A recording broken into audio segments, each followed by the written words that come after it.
کیا ماں کی ناراضگی سے کوئی عمل قبول نہیں ہوتا؟ کیا اللہ کی ناراضگی سے کوئی عمل قبول نہیں ہوتا؟ اگر اللہ کی ناراضگی سے آپ کے عمل قبول ہو رہے ہیں تو ماں تو شاہی کوئی نہیں. ماں کو یہاں سب کانٹیننٹ میں خدا بنایا ہوا ہے انہوں نے. گاڑیوں کے پیچھے لکھا ہوتا ہے ماں کی دعا, لکھا ہونا چاہیے ھذا من فضل ربی. قرآن نے تو ہمیں نہیں کہا کہ آپ نے یہ لکھنا ہے. حضرت سلیمان علیہ السلام کے دربار میں جب وہ ان کا ساتھی, خواہ وہ فرشتہ تھا, جن تھا یا کوئی صحابی تھا, جب وہ تخت بلقیس لے آیا تو سلیمان نے یہ نہیں کہا کہ یہ میرا فیض ہے یا میرے شاگرد کی جے, نہیں, کیا کہا تھا؟ ھذا من فضل ربی. باقی ماں باپ کی ناراضگی سے بچنا چاہیے, وہ تو ایک الگ سے گناہ ہے. قرآن میں 4 جگہ پہ توحید کے بعد سب سے زیادہ حق ماں باپ کا ہے, تو آؤٹ آف کوشچن ہے. لیکن سورہ لقمان میں آیا کہ اگر تیرے ماں باپ تجھے ابھاریں کہ تو میرے ساتھ کسی کو شریک ٹھہرائے, پھر ان کا حکم نہیں ماننا. شریک ٹھہرانے سے مراد صرف کفر نہیں ہے, اللہ کے احکامات کی خلاف ورزی کرنا شرک ہے.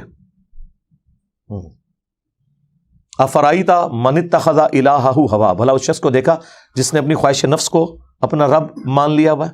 یہ ذہن میں رکھیے گا. تو اللہ نے منع کیا ماں باپ کا کہنا نہیں ماننا جب میرے خلاف ابھارے. بخاری مسلم دونوں میں حدیث ہے, مولا علی اس کے راوی ہیں, کہ ایک سفر کے دوران ایک انصاری کو نبی علیہ السلام نے امیر مقرر کیا. اس کو اپنے ساتھیوں پہ غصہ آیا اور اس نے حکم دیا کہ آگ کا ایک بڑا الاؤ جلاؤ. جب وہ الاؤ بھڑک اٹھا تو انہوں نے کہا کہ میں تمہارا امیر ہوں, میری اطاعت رسول اللہ کی اطاعت اور رسول اللہ کی اطاعت اللہ کی اطاعت ہے, تم اس آگ میں کودو, میں تمہیں حکم دیتا ہوں.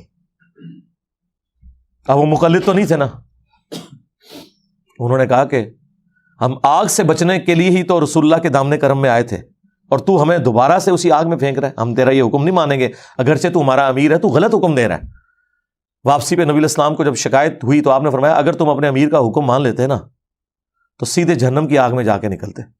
پھر حضور نے ساتھ ہی فرمایا کہ مخلوق کی اطاعت صرف معروف میں ہے, منکر میں نہیں. اللہ کی معصیت میں مخلوق کی اطاعت نہیں ہو سکتی. اور یہ لوگ اتنے بھولے بن کے پوچھ رہے ہوتے ہیں, جی امی نے منع کیا ابھی داڑھی نہیں رکھنی, امی کیڑی شاید ہے, میں دودھ نہیں بخشاں گی, وہ تیرا دودھ تو ہے ہی نہیں تھا, تم تو اپنے چکروں میں تھے, اللہ نے اولاد دے دی. اب اس اولاد کے اوپر یہ یعنی احسان ٹھہرا رہے ہو کہ اللہ کا احسان اپنے متھے مارا ہوا ہے تم لوگوں نے. یہ اللہ کا حکم ہے کہ ماں باپ کے ساتھ حسن سلوک کرنا ہے. یہ اللہ نے کہا کہ تیری ماں نے تجھے تکلیف سے اٹھایا ہے اور اس کا دودھ چھڑانا 2 سال میں ہے.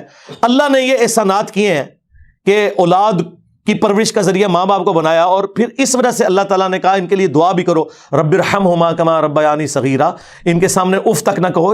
اللہ نے تمہیں حق دیا تھا, ورنہ تو ماں باپ کے ساتھ وہی سلوک ہوتا جو آج گورے کر رہے ہیں, اولڈ ایج ہاؤسز میں جا کے ان کو جمع کرواتے.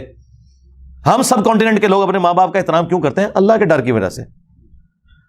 اور اللہ کے خلاف ماں باپ کھڑے ہو جائیں نہیں, لیکن اگر وہ کھڑے ہو حکم نہیں ماننا. لیکن دنیا میں سورہ لقمان میں آیا کہ وہ شرک کرتے ہیں تو معروف طریقے سے ان کے ساتھ چلنا ہے, علاج کروانا ہے, نان و نفقہ پورا کرنا ہے, سب کچھ کرنا ہے, لیکن دین کے معاملے میں ان کا کوئی حکم نہیں ماننا جو اللہ اور اس کے رسول کے خلاف ہو. عز و جل صلی اللہ علیہ وآلہ وسلم.